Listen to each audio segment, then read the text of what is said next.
Palm oil తో నెయ్యి, అరటికాండంతో అల్లం పేస్ట్, రాచకొండ పరిధిలో పెద్ద ఎత్తున కల్తీ ఫుడ్ ఐటమ్స్ సీజ్. అధికారులు గుర్తించిన కల్తీ అల్లం పేస్ట్ కర్మాగారం ఇది.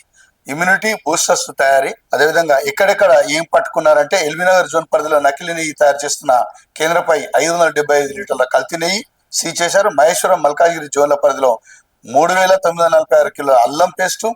భువనగిరి జోన్ పరిధిలో ఓ స్థావరంపై దాడి చేసి 250 కిలోల పన్నీరు స్వాధీనం. ఎక్కడెక్కడ ఏం పట్టుకున్నటువంటి వార్త ఇది. మార్కెట్లలో ఈ యొక్క ప్రకటనలు చూసే మరి మోసపోతున్నారు. ఎవరు ఏం కలుపుతున్నారో అర్థం కాదు. కేవలం ఆ యొక్క స్మెల్ వస్తే చాలు. అసలు అందులో కలిపినటువంటి పదార్థాలు ఈ యొక్క వినియోగదారులకు అప్పటికప్పుడు ఏం తెలుస్తుంది? తెలియదు. ఎందుకంటే ఇప్పుడు ఎంత అన్ని కూడా నిత్యావసర సరుకులే. అల్లం పేస్టు, నెయ్యి సంబంధించినటువంటి ఇలా 10 రూపాయలకు నెయ్యి అమ్ముతున్నారు. అది ఏం నెయ్యో ఏం సంగతో. ప్యూర్ నెయ్యి అంటారు, మరి గోవు నెయ్యి అంటారు.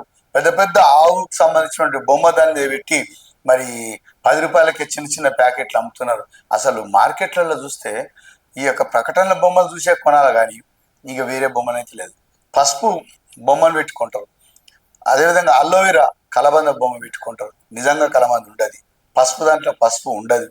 అల్లం దాంట్లో అల్లం ఉండదు. ఇలా రకరకాల మోసాలు. ఈ యొక్క మోసాలను మరి గుర్తించడం ఎలా? వినియోగదారులకు అంత సమయం ఉంటుందా?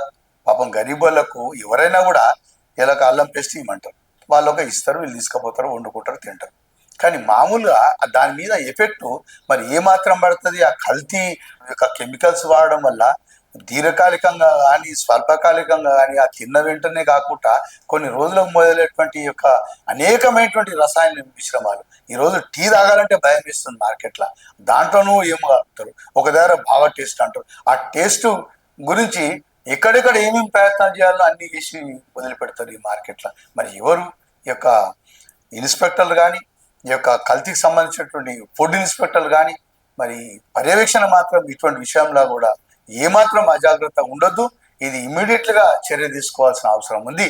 మరి వారికి కూడా వీళ్ళు చేసేటువంటి మోసాలకు వారు కూడా లంచాలు ఇచ్చి వారికి కూడా మేనేజ్ చేసేటువంటి ఒక సంస్థ సిద్ధంగానే ఉంటారు. దయచేసి కనీసం తినేటువంటి ఆహార పదార్థాలైనా కూడా కొద్దిగా ప్రజలకు న్యాయం చేసే విధంగా ప్రభుత్వాలు ఉండాలి. ఈ యొక్క అధికారులు కూడా కొద్దిగా చూడాలి మరి ప్రజలకు జరుగుతున్నటువంటి అన్యాయం, మోసం పట్ల. ఇది లేకపోతే మాత్రం ఈ యొక్క మోసం మామూలు మోసం కాదు. ప్రజలందరూ కూడా 60 ఏళ్ళ ఈరోజు 40 ఏళ్ళకే ముసలోళ్ళు అవుతారని చెప్పేసి కొన్ని వార్తలలో వింటున్నాం. మరి ఎట్లా గారు మిత్రులారా? ఇటువంటి ఫుడ్ తీసుకున్నప్పుడు అన్ని దొంగ ఫుడ్సే, అంత కల్తీ కల్తీ కల్తీ కల్తీ.